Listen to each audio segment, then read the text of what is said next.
한국에서 비상계엄령이 선포되었으니 한국은 망했겠네요. 여기 한국의 상황을 보고 코웃음을 치며 비웃는 중국인이 있습니다. 교수는 한국의 상황에 대해 자신의 해석을 설명해주고 있는데요. 오늘의 사연 시작합니다. 안녕하세요. 저는 미국에서 살고 있는 프랑스인 레아라고 합니다. 미국에서 국제정치학을 공부하고 있고 앞으로 박사학위까지 딸 생각으로 공부하고 있는 학생이죠. 대학교에 와서 정말 좋은 친구들을 많이 사귀게 되었고 최근에는 한국 문화에 푹 빠지게 되면서 정말 즐거운 대학 생활을 하고 있어요. 사실 저는 한국 문화에 대해서 하나도 관심이 없었고 프랑스의 고급스러운 귀족 문화에 대한 탐구를 즐기는 편이었는데 미국 학생들은 한국 문화에 굉장한 관심을 가지고 있더라고요. 특히 한국의 방탄소년단의 음악을 저에게 알려주었는데 20대가 가진 감정을 잘 일으켜주며 기운을 주는 노래가 많다는 생각이 들었고 무언가 삶의 의미 같은 것을 찾게 될 수 있었어요. 프랑스에서는 프랑스가 최고라는 인식이 강하기 때문에 한국 문화가 인기 많다는 것은 들어본 적이 있어도 크게 관심을 가지지 않는 사람들이 많습니다. 저처럼 미국에 온 사람들이 한국 문화를 접하고 나서 한국을 좋아하게 되고 제대로 알게 되는 행운을 거머쥘 뿐이죠. 저희 수업을 담당하시는 교수님 또한 한국을 굉장히 매력적인 나라라고 생각하시고 한국인들을 굉장히 부러워하시더라고요. 국제 정치적으로 한국은 굉장히 어려운 위치에 놓여 있는 경우가 많고 미국, 러시아, 중국, 일본 등 주변의 쟁쟁한 국가들의 틈바구니에서 굉장히 외교가 어려울 수밖에 없는 상황임에도 세계 최고의 강대국으로 성장한 것은 말도 안 되는 일이라고 했으니까요. 그런데 최근 한국에서 비상계엄령이 터졌다는 말을 듣게 되었고 저는 무언가 잘못되었다는 생각이 들었습니다. 제가 좋아하는 방탄소년단 지민 비 정국이 군대에 들어가 있는 상황인데 비상계엄령이 발동되니 전역이 연기된다는 소식을 접했거든요. 한국의 정치 상황에 대해서는 잘 알지 못했고 도대체 한국에서 일어난 상황이 무엇인지 알 수 없기 때문에 수업 시간에 교수님께 질문을 드릴 수밖에 없었죠. 교수님도 이미 그 상황을 접했고 저희에게 무언가 말씀을 하시려는지 한국 상황에 대해서 많은 이야기를 해주고 싶다고 하시더라고요. 저와 학생들은 숨죽여 이야기를 들을 준비를 했고 무언가 착잡한 심정만 지닐 뿐이었습니다. 그런데 함께 수업을 듣는 린이라는 중국인 학생은 교수님을 향해 질문을 하더라고요. 교수님, 한국의 비상계엄령은 나라에 심각한 위기가 있다는 것을 의미하고 한국은 이미 끝나버린 나라와 다를 것이 없습니다. 중국에 의존하던 나라가 위급 상황이 되어버렸는데 지금 한국이 할 수 있는 방법은 오직 중국의 도움을 받는 방법뿐이라고 생각합니다. 중국인들은 한국의 경제 상황이 심각하다고 느끼고 있고 한국의 가짜 문화가 세계에 퍼져 있는 이 상황의 실체가 드디어 드러날 것입니다. 곧 한국은 중국에게 흡수될 것이 분명하고 중국은 한국을 품어줄 것이 순리일 것입니다. 교수님은 리니를 어이없게 바라보시면서 한마디 하시더라고요. 일단 제 말을 들으면 그런 소리는 헛소리라는 것을 알게 될 테니 중국 학생은 한국에 대해서 왈가왈부 좀 하지 마세요. 그리고 교수님은 주장을 하시기 시작하셨습니다. 이번에 한국의 대통령이 비상계엄령을 선포한 것은 분명 큰 문제입니다. 계엄령에는 두 가지 종류가 있는데요.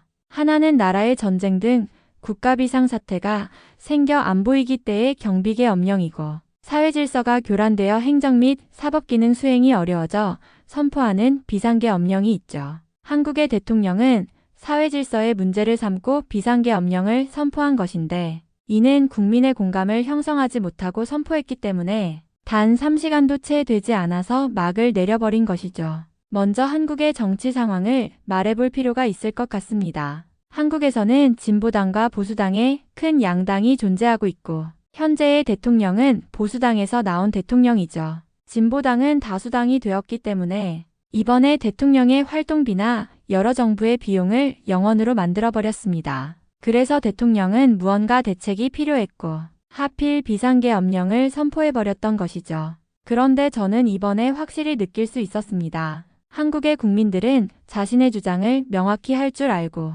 불의에 맞서서 일어날 수 있는 국민이라는 사실을요. 미국에서는 절대 이런 국민들을 볼 수조차 없고 오히려 소송이나 법적인 심판대에만 오르게 할 뿐 개개인이 직접 몸으로 나서는 문화가 없습니다. 사실 이번 비상계엄령은 문제가 있다고 보지만 한국의 정치는 미국 정치판보다도 훨씬 나은 상황입니다. 어느 나라 정치는 전부 문제가 있기 마련인데 한국은 세계에서 가장 깔끔하게 정치하는 것으로 유명하죠. 그런데 한국의 국민들은 정치권 그 이상으로 똑똑하고 유능합니다. 잘못된 것을 잘못된 것이라고 알고 있고 말할 수 있다는 것은 그 사실을 반증하는 것이죠. 미국에서는 대통령이 아무리 잘못을 하더라도 비판하는 국민이 굉장히 적은 편입니다. 저는 한국의 정치 상황을 자세히 알지는 못하지만 교수님께서 저런 말씀을 하시는 이유가 다 있다고 생각이 들었습니다. 실제로 한국의 정치 문제를 따져보니 굉장히 복잡했고 북한과의 관계, 중국과의 관계, 과거 일본 역사 문제 등 정말 많은 문제들과 정말 많은 의견들이 대립되고 있는 나라인 것은 분명했죠. 그런 상황에서 한국의 K-팝과 음식 문화 등이 세계에 뻗어나왔다는 사실을 보니 실제로 한국의 국민들은 대단하다는 생각이 절로 들었습니다. 그런데 중국인 리니는 또다시 교수님의 말씀에 토를 달기 시작했죠. 중국인 리니는 교수님의 설명이 끝난 뒤에도 고개를 설레설레 저으며 이렇게 말하기 시작했습니다. 교수님, 제 생각에는 한국의 정치를 과대평가하고 계시는 것 같습니다. 한국의 정치는 후진적이고 경제적, 정치적으로도 중국에 의존할 수밖에 없는 구조입니다. 몇 가지 근거를 들어 설명드리겠습니다. 리니는 한국 정치의 가장 큰 문제로 양극화를 꼽았습니다. 한국은 진보당과 보수당 간의 끝없는 대립으로 인해 정치적 혼란이 계속되고 있습니다. 정책이 장기적으로 유지되지 못하고 정권 교체가 있을 때마다 전 정권의 정책을 폐기하는 일이 빈번합니다. 이런 불안정성은 한 나라가 발전하기 위해 반드시 필요한 정책의 연속성을 심각하게 저해하고 있습니다. 반면 중국은 일당 체제로 강력하고 일관된 정책을 추진하며 세계적으로도 모범적인 경제 성장을 이뤘습니다. 리니는 한국 경제가 중국에 크게 의존하고 있다고 주장했습니다. 한국은 주요 산업에서 중국에 심하게 의존하고 있습니다. 반도체를 비롯한 제조업과 수출 중심의 경제 구조를 가지고 있지만 중국이라는 시장이 없으면 한국 경제는 유지될 수 없습니다. 특히 4대 사태 이후 한국이 중국 시장에서 얼마나 타격을 받았는지 보십시오. 이런 취약한 구조를 가진 나라는 결코 선진국이라고 할 수 없습니다. 리니는 북한 문제를 지적하며 한국의 외교력을 비판했습니다. 한국은 북한이라는 잠재적인 위협과 함께 살고 있습니다. 매년 북한과의 갈등이 고조될 때마다 군사비에 엄청난 돈을 쓰고 평화를 위한 진정한 진전은 이루어지지 않고 있습니다. 반면 중국은 북한에 대한 영향력을 유지하며 안정적인 동북아 정세를 유지하고 있습니다. 중국이 없다면 한반도의 평화는 불가능합니다. 리니는 한국이 외교적으로 자주성을 잃었다고 주장했습니다. 한국은 항상 미국의 눈치를 보며 움직이고 독립적인 외교 정책을 펼치지 못합니다. 반면 중국은 미국과 맞설 수 있는 유일한 초강대국으로서 독자적인 외교 정책을 펼치고 있으며 글로벌 경제와 정치에 막대한 영향을 미치고 있습니다. 한국이 미국에 지나치게 의존하는 모습을 보면 자주적인 나라고 보기 어렵습니다. 마지막으로 리니는 한국의 소프트 파워를 비판했습니다. K-팝과 드라마 같은 한국의 문화는 겉으로 보기에는 성공한 것처럼 보이지만 실제로는 과도한 상업화와 왜곡된 문화의 결과입니다. 중국은 5,000년의 유구한 역사를 자랑하며 세계적으로도 인정받는 문화유산을 가지고 있습니다. 한국은 중국 문화를 베끼고 이를 가공한 것에 불과합니다. 이러한 점에서 한국의 문화적 성공은 진정한 의미에서 문화 강국이라 보기 어렵습니다. 그리고 리니는 이렇게 마무리하더라고요. 교수님, 한국은 그저 외부의 도움 없이는 살아남을 수 없는 취약한 나라입니다. 중국이 없다면 한국은 국제사회에서 설 자리를 잃게 될 것입니다. 그런 한국을 세계 최고의 강대국 중 하나로 평가하는 것은 지나친 착각입니다. 리니의 말은 한국의 현재 상황에 대한 비판을 담고 있었지만 교수님은 표정 하나 변하지 않고 리니의 주장을 가만히 듣고만 있었습니다. 교수님은 리니의 긴 주장이 끝난 뒤 잠시 미소를 지으며 책상 위에 손을 얹었습니다. 그리고 단호하면서도 부드러운 목소리로 말을 시작했습니다. 린, 한국의 양극화를 지적하며 정치적 불안정성을 논하셨지만 그것은 오히려 한국이 민주주의를 성숙하게 운영하고 있다는 증거입니다. 한국은 전 세계에서 가장 짧은 시간 내에 민주주의를 안정적으로 정착시킨 나라입니다. 과거 군부 독재를 국민의 힘으로 끝내고 1987년 민주화 이후 수많은 도전을 극복하며 세계적으로도 모범적인 민주주의 국가로 자리 잡았죠. 양당 간의 대립은 건강한 민주주의 국가라면 당연히 존재하는 현상입니다. 미국이나 프랑스의 정치는 양극화가 없습니까? 중국처럼 반대 의견 없이 일방적인 정치는 단기적으로는 효율적일지 몰라도 장기적으로는 큰 위기를 초래합니다. 한국은 이런 정치적 다양성 속에서 국민 주권을 실현하고 있습니다. 한국이 중국에 의존한다고요? 그 반대라고 보는 게 맞습니다. 중국은 한국에서 반도체, 첨단 기술, 고급 소비재를 수입하지 않는다면 경제적 타격을 입습니다. 오히려 한국은 일본, 미국, 유럽 등으로도 수출을 다변화하며 중국 시장 의존도를 줄이고 있죠. 반면 중국은 전 세계로부터 경제적 제재를 받고 있어 점점 고립되고 있습니다. 한국은 기술력을 바탕으로 전 세계를 무대로 경쟁하며 경제 협력을 통해 상대국에도 이익을 주는 윈윈 전략을 취하고 있습니다. 한국은 단지 의존하는 나라가 아니라 협력과 혁신을 주도하는 국가입니다. 북한과의 관계를 문제로 보셨지만 사실 한국은 세계적으로 유일무이한 위치에 있습니다. 한반도의 군사적 긴장은 국제적으로도 중요한 이슈로 이를 안정적으로 관리하는 한국은 국제사회에서 필수적인 역할을 하고 있습니다. 특히 한국은 북한 문제를 해결하기 위해 지속적으로 노력하며 평화와 번영을 위한 모델을 제시하고 있습니다. 중국이 북한에 영향력을 행사한다고요?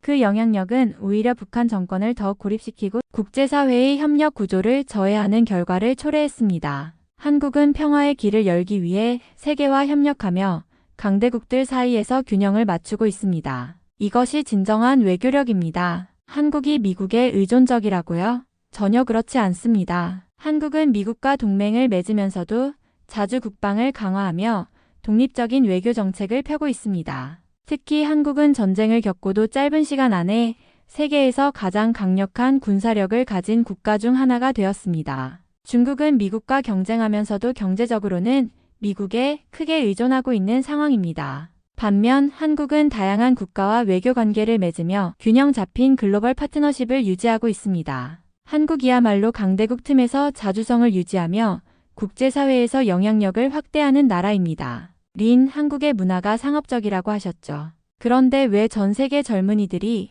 한국 문화를 사랑할까요? 그것은 진정성과 독창성 때문입니다. 한국은 단순히 문화를 생산하는 나라가 아니라 그 문화를 세계에 전달하는 방식에서 혁신을 보여줍니다. K-팝과 드라마는 물론 한국의 음식, 패션, 전통문화까지도 세계인이 사랑하고 배우고 싶어 합니다. 중국은 과거의 유산은 풍부할지 몰라도 현대 문화로서 세계인의 마음을 사로잡는 데는 실패했습니다. 한국의 소프트 파워는 단순한 유행이 아니라 글로벌 시대의 새로운 기준을 제시하고 있습니다. 교수님은 말을 잠시 멈추고 린을 똑바로 바라보며 이렇게 덧붙였습니다. 한국은 단순히 지금 성공한 나라가 아닙니다. 전쟁으로 모든 것이 파괴된 상황에서도 세계 최빈국에서 선진국으로 도약한 유일한 사례를 만들어냈습니다. 교육, 경제, 과학기술, 문화, 그리고 국민의 의식 수준까지 한국은 그 어떤 나라도 따라할 수 없는 독특한 성공 스토리를 가지고 있습니다. 중국이 한국을 흡수한다고요?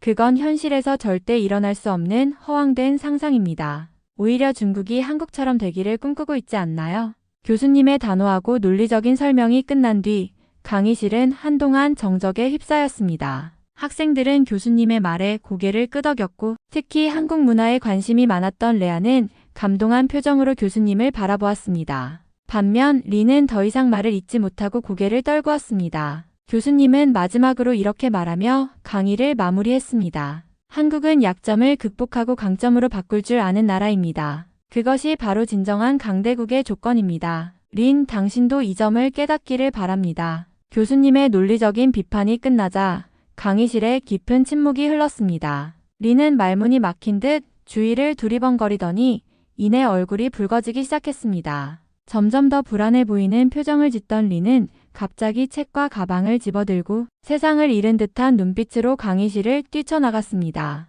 학생들 모두 충격을 받은 듯 그녀의 뒷모습을 바라보았지만 아무도 뭐라 할 수 없었습니다. 린이 떠난 뒤 교수님은 잠시 고개를 젓더니 강의를 마무리하며 말씀하셨습니다. 여러분, 우리는 서로 다른 배경과 관점을 가지고 있지만 객관적인 사실과 역사를 통해 논쟁할 필요가 있습니다. 한국은 단순히 운이 좋아서 성공한 나라가 아닙니다. 그들은 노력과 희생, 그리고 국민의 지혜를 통해 오늘날의 위치에 오른 것입니다. 그러니 서로를 존중하며 더 넓은 시각을 가지길 바랍니다. 교수님의 말씀이 끝나자 강의실에는 박수가 터져 나왔습니다. 저 역시 자연스럽게 손을 모아 박수를 치며 마음 한구석에 자리 잡은 깊은 감동을 느꼈습니다. 강의실에서 나오는 길에 저는 한국에 대해 다시금 생각하게 되었습니다. 사실 한국에 대해 알게 된 지 얼마 되지 않았지만 교수님의 말씀을 들으며 한국이 얼마나 대단한 나라인지 더 깊이 이해할 수 있었습니다. 전쟁의 폐허에서 시작해 세계적으로 인정받는 경제와 문화를 이룩한 점, 민주주의를 위해 국민이 직접 행동하며 역사를 만들어간 점, 그리고 어려운 국제 정세 속에서도 중심을 잃지 않고 꿋꿋하게 자신의 길을 걸어온 점이 떠올랐습니다. 한국은 정말 대단한 나라야. 저도 모르게 혼잣말을 내뱉으며 미소를 지었습니다. 강의가 끝난 후 친구들과 함께 캠퍼스로 나왔을 때 평소 한국 문화에 관심이 없었던 몇몇 친구들이 제게 다가와 질문을 하기 시작했습니다. 레야, 너 한국 노래 많이 듣는다며? BTS 노래 말고도 추천할 만한 곡 있어? 한국 드라마도 본다면서? 도대체 뭐가 그렇게 특별한 거야? 갑작스럽게 한국 이야기가 화제의 중심이 되자 저도 덩달아 신이 나서 대화를 이어갔습니다. BTS 외에도 블랙핑크나 세븐틴 같은 팀도 정말 대단해. 특히 블랙핑크는 음악뿐만 아니라 패션에서도 세계적인 영향력을 발휘하고 있어. 그리고 한국 드라마는 단순히 재미만 있는 게 아니라 인간관계나 사회 문제를 깊이 다룬다는 점이 특별해. 제 대답이 끝나기도 전에 친구들은 더 많은 질문을 쏟아냈습니다. 한 친구는 한국 음식도 정말 맛있다면서 김치가 건강에 좋다고 하던데 라고 물었고, 다른 친구는 난 최근에 한국어 배우는 앱을 다운받았어. 한글이 진짜 멋진 언어 같아 라고 말하며 웃어 보였습니다. 그런데 저는 프랑스에서 제 언니에게 정말 충격적인 소식을 듣게 되었습니다. 프랑스에서 여러 정치 문제들이 발생했다는 것이었죠. 현재 프랑스는 미셸 바르니에 총리가 제안한 새로운 예산안 때문에 큰 혼란에 빠져 있습니다. 총리는 헌법 제49.3조를 이용해 의회 투표 없이 예산안을 강제로 통과시키려 하고 있는데 이것이 많은 반발을 사고 있습니다. 이 조항은 정부가 급한 상황에서 의회 표결 없이 법안을 통과시킬 수 있도록 하지만 대신 의회는 정부에 대한 불신임 투표를 진행할 수 있습니다. 불신임 투표에서 정부가 패배하면 총리는 자리에서 물러나야 합니다. 이번 사태가 이렇게 커진 이유는 단지 예산안 때문만이 아닙니다. 프랑스는 최근 몇 년간 연금 개혁과 이민 정책 같은 문제로도 큰 갈등을 겪어왔습니다. 예를 들어 정부는 연금 수령 나이를 늦추려 했고 이민자를 위한 복지를 줄이는 정책을 추진했습니다. 이에 대해 국민들은 분노했고 야당들도 이를 강하게 비판했습니다. 특히 주요 야당들의 입장은 명확합니다. 극우 성향의 국민연합은 정부의 정책이 국민에게 세금 부담을 더 늘리고 있다고 주장하며 정부를 비판하고 있습니다. 반면 좌파 성향의 신인민전선은 정부가 이민자와 취약계층을 외면하고 있다며 반대하고 있습니다. 이렇게 서로 다른 이유로 반대하는 세력이 많다 보니 전국이 더 혼란스러워진 것입니다. 이런 정치적 갈등은 프랑스뿐만 아니라 유럽 전체에도 영향을 미칠 수 있어 국제사회에서도 큰 관심을 보이고 있습니다. 이런 복잡한 상황을 보니 한국의 정치적 안정성이 얼마나 귀중한지 다시 한번 느끼게 됩니다. 프랑스는 상황이 심각한데 저만 편히 공부하고 있다는 생각이 들더라고요. 프랑스의 현재 정치 상황을 떠올리며 저는 가슴이 먹먹해졌습니다. 정부가 국민의 동의를 얻지 못한 채 예산안을 강행하려 하고 이에 반대하는 정치 세력과 국민의 분노가 극에 달하면서도 정작 거리로 나서거나 행동으로 보이는 사람들은 적습니다. 이와 같은 상황은 제가 한국을 생각하게 만들었습니다. 한국에서는 부당한 일이 있을 때 국민들이 단결하여 목소리를 높이고 직접적인 변화를 이끌어내는 모습을 볼 수 있죠. 하지만 프랑스는 그런 모습이 드물고 대부분은 단순히 불평만 하거나 다른 사람의 행동을 기다리는 듯한 태도를 보이는 것 같아요. 이런 점에서 프랑스는 앞으로 더 큰 혼란에 빠질 가능성이 높아 보입니다. 국민들이 자신들의 권리를 위해 적극적으로 나서지 않으면 정치인들은 점점 더 무책임하게 행동하고 사회적 분열은 심화될 수밖에 없으니까요. 이런 생각이 들자 자연스럽게 한국의 국민과 그 문화가 얼마나 대단한지 부러움이 느껴졌습니다. 한국에서는 국민의 힘이 변화를 만들고 그것이 역사적으로도 반복되어 왔잖아요. 프랑스에서도 언젠가 국민들이 더 적극적으로 나서고 사회를 움직이는 힘을 보여줄 수 있기를 간절히 바라는 마음입니다. 이번 사연은 여기서 마무리하도록 하겠습니다. 끝까지 시청해주셔서 감사드립니다. 좋아요와 구독은 영상 제작에 큰 힘이 됩니다. 꼭 한 번씩만 눌러주세요. 감사합니다.